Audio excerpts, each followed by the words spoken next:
Hey, Cedarwood Snappers, in honor of Earth Day, I was going to read a few excerpts from this book, Plastic Sucks: How You Can Reduce Single-Use Plastic and Save Our Planet by Dougie Pointer.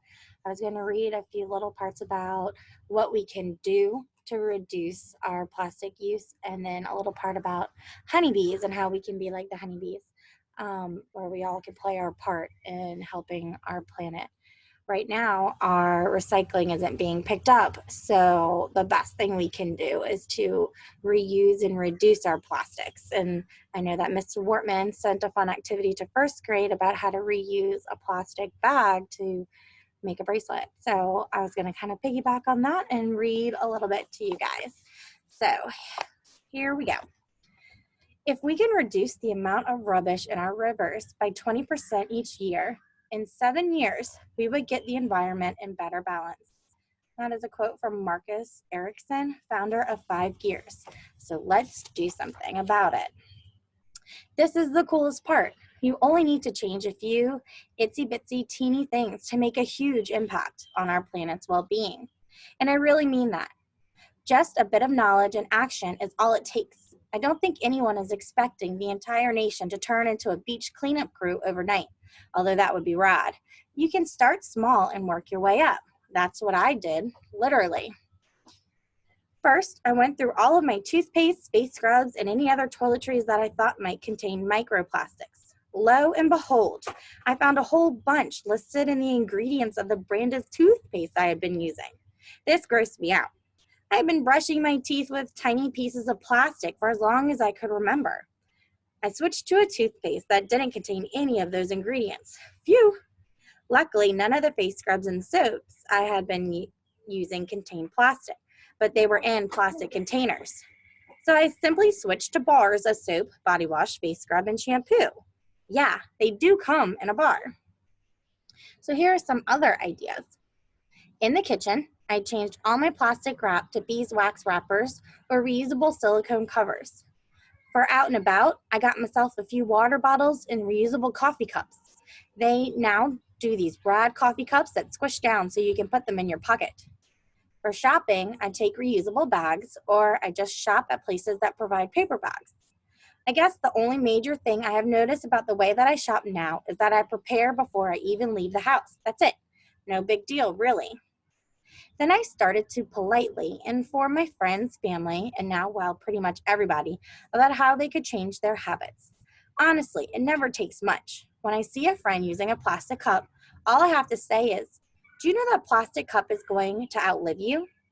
That usually gets people thinking. The coolest thing about taking action that I have found is, apart from the companies profiting from single-use plastic, I am yet to meet a fellow human who wants to continue being part of the problem. Everybody wants to help. So now I'm going to read the part about how to be like the bees. It says, having that little spark of interest is enough. Honeybees are pretty awesome creatures. They communicate by doing a little dance, waggling their behinds and spinning around in a figure 8. I do the same, but it's not as cute. This is how they tell the other bees where the best flowers are, but also where there is an awesome place to set up a new home. One bee will come across an area on a flight and return home to tell the others. The average worker bee only makes 1/12 of a teaspoon of honey in its lifetime, a tiny drop. A queen bee will produce around 50,000 bees that will spend their lives collecting nectar from flowers to bring back to their home and turn into honey. It takes about 556 worker bees to gather 1 pound of honey from about 2 million flowers. An entire hive will produce around 350 pounds of honey in 5 years. Impressive, right?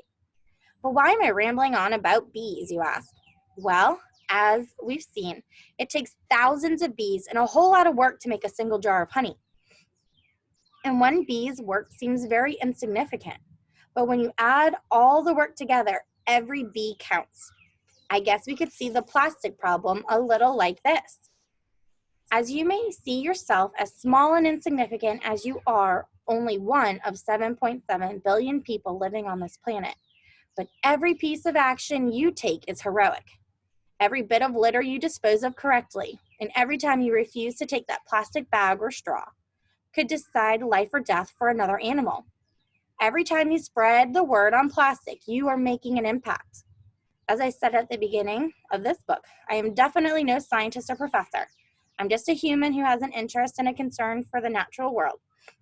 And I'm trying to do the little waggle dance in the hope that you guys will do a waggle dance and the message will spread like crazy and we will all work together to make a huge difference. All right. So once again, this is Plastic Sucks, How You Can Reduce Single-Use Plastic and Save Our Planet by Dougie Pointer. And I hope you guys take a little inspiration from this, put a little inspiration into action, and have a happy Earth Day. Bye, guys.